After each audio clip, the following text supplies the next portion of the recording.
Hi and welcome back to the new episode of the Cities Skylines series Vermont. This is the second time I'm trying to record this voiceover because the first one was really bad and I had a lot of bumps in the audio file because I was cutting the file in the wrong places and it happens that you get audio bumps. But first, let me say welcome to the new subscribers. In the last video we had only 33 and now we are on 46 subscribers. I know for some channels this is not a lot of subscribers to gain, but for me that is a lot and it makes me very happy. I hope you will enjoy the green gaming community and I hope you will enjoy my style of building. Well, you wouldn't subscribe if you didn't like what you've seen in the first place. So welcome.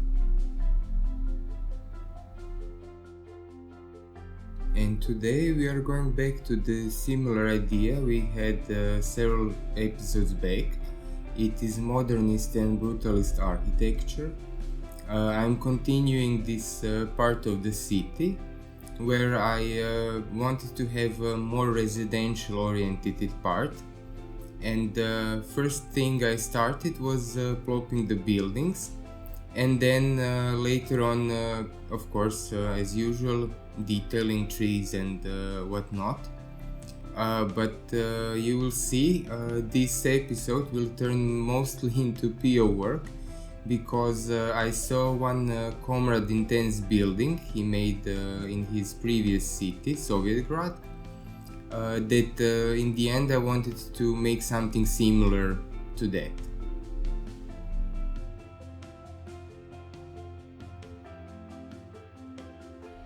And to start the process of building the building, I needed the element that will be made into a facade. So the first thing I plopped these rulers that you saw on the screen, and I thought that they will help me in building process to measure stuff and to make it easier for me, but in the end it didn't, and the whole process of at least building this first part was even longer than I thought.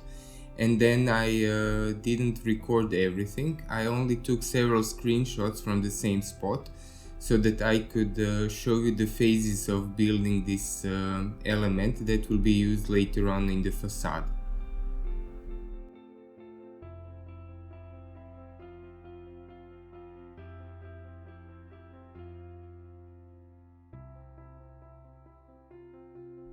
So after I was done with building the element for the facade, I needed to rotate it somehow to be vertical because I was doing it parallel to the ground.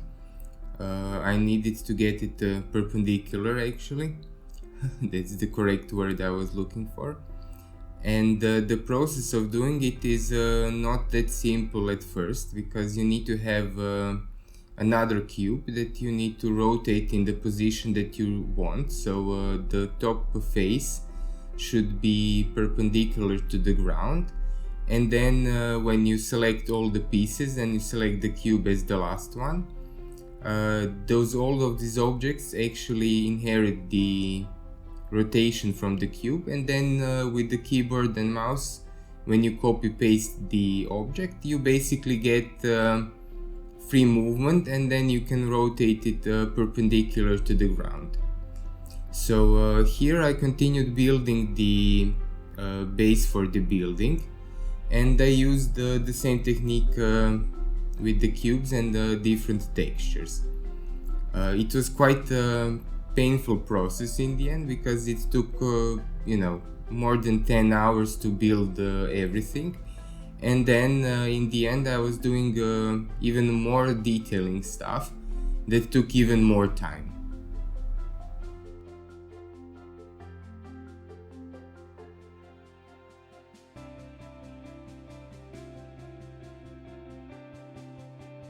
And after the base for the building was done, I also then needed to copy paste this element to make facades on the right, left, front and back side. and some pillars in between, because basically the element is not big enough that it would cover the whole facade. And basically I didn't want to have only this element. I wanted to have something in between that breaks it into bigger surfaces. I didn't include the whole process of building it because it took also quite a long time, but I also did pictures so that you can see several phases of me doing it. The good thing I was doing while I was building, that I saw in someone's video, was using layers of PO, like in Photoshop. So basically whenever I want, I can strip this building from his or its base elements and show it in stages.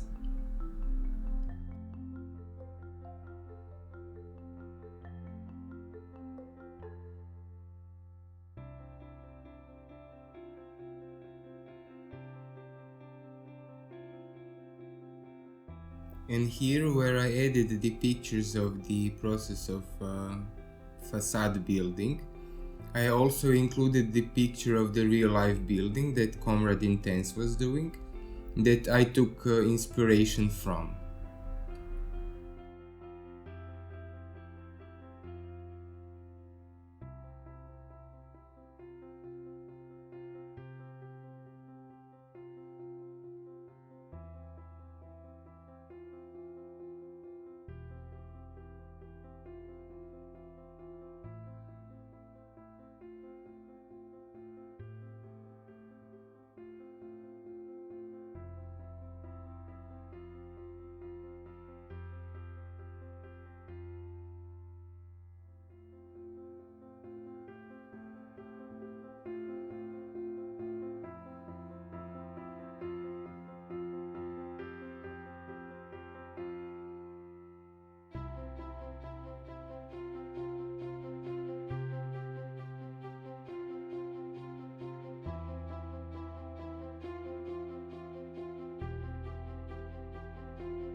And when the facade portion was done, I was doing the roof, which was much easier to do because it's just a stretch out cube and some small details on top.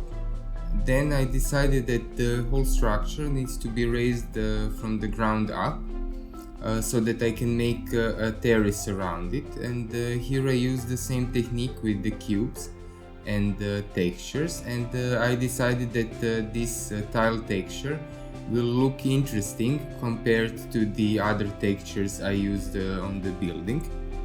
And I think it actually really does look nice.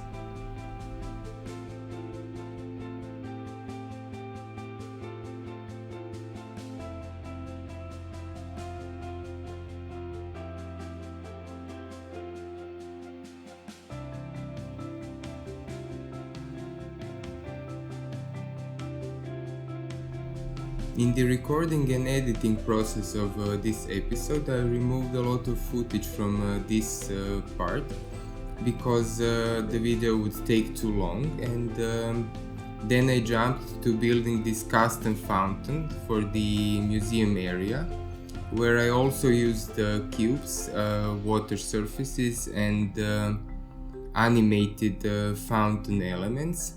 They're not the best, but when you use them like I did, they kind of look okay.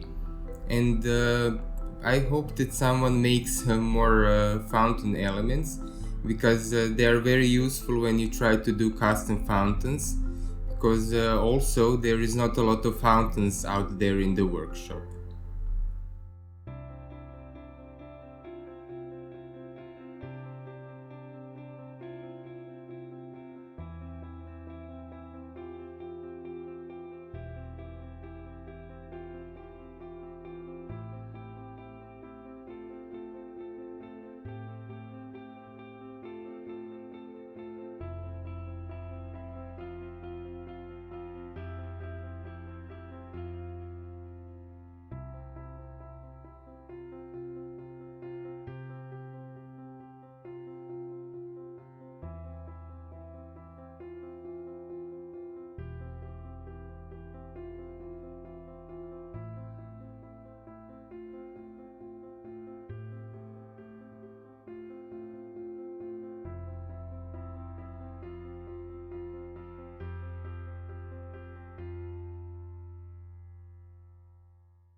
And after I thought that I'm done with the museum part, I continued building this residential area where you saw me place some shops and some cafes in front.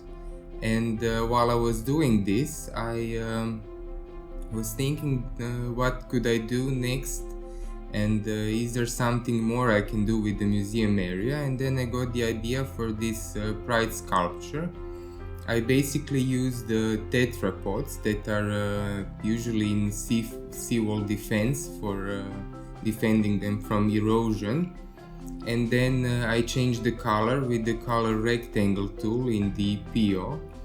And after I was done, I was looking at them, and they didn't look like they are made from concrete, at least not to me, but like some plastic inflatable elements. But it's okay, because like this, if they are inflatable, you can basically place them anywhere in the city where you want, and the city can move them around and display them in different areas. Also, one thing I was thinking was that the museum entrance was not visible enough and marked properly. So here you will see me edit this facade element and making it into a smaller element that I will be using to mark the entrance. I was not including the whole portion of the building, everything, only this editing part of the element, and later on I will jump where I was just putting some pillars as a supports for the whole structure. But in the cinematics you will see that I edit letters and the name the same way as I have a big sign next to the museum.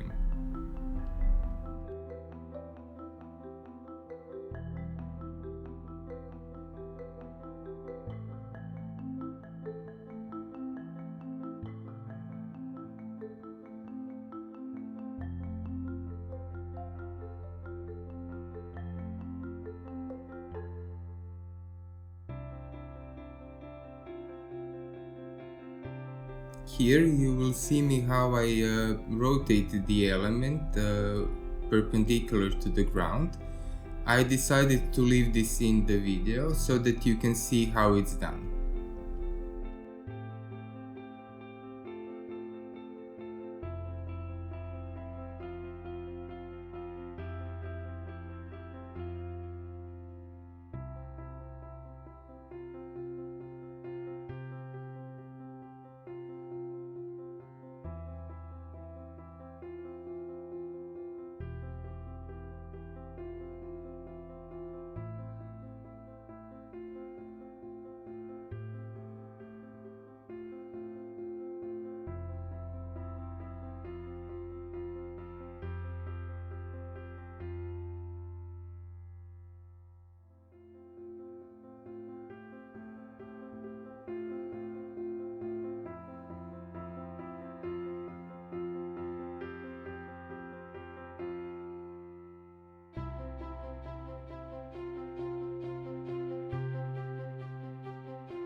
As I said many times in my videos, PO mode is very good and versatile, but it takes time. For example, this part where I was editing element for the entrance that I made using the element for the facade took over 3 hours to make.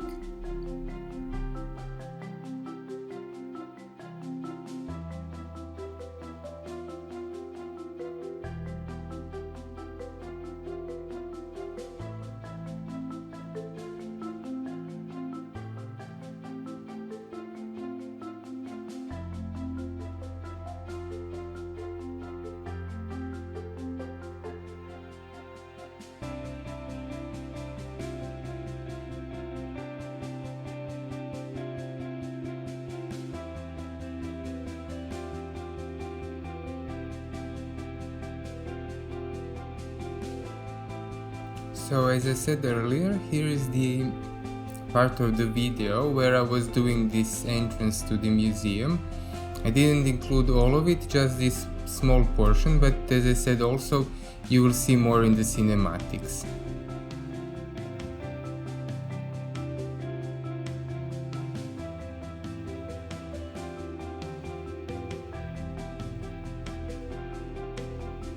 And for the second time, here we have a custom building made by Chris Brammer. It's a hotel building that I made bigger with PO and then placed the same building inside so it would work. And then you will see how I detailed it with letters to give it name. And I decided to call it Hotel Brammer to give a nod to him and to say thank you for building such great assets, because we wouldn't have this modern part of the city without his creations, and because of his creations I got inspired to build all of this. So thank you, Chris Brammer, for doing great work, and I hope you continue. I saw your new building, the tenements, so maybe in some of the next videos you will see it placed.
And in this part I also removed a lot of footage, but before I let you watch cinematics, I want to say thank you again to Chris Brammer for making great assets that I use in my city, and also to Comrade Detens that helped me with rotating the element for the facade.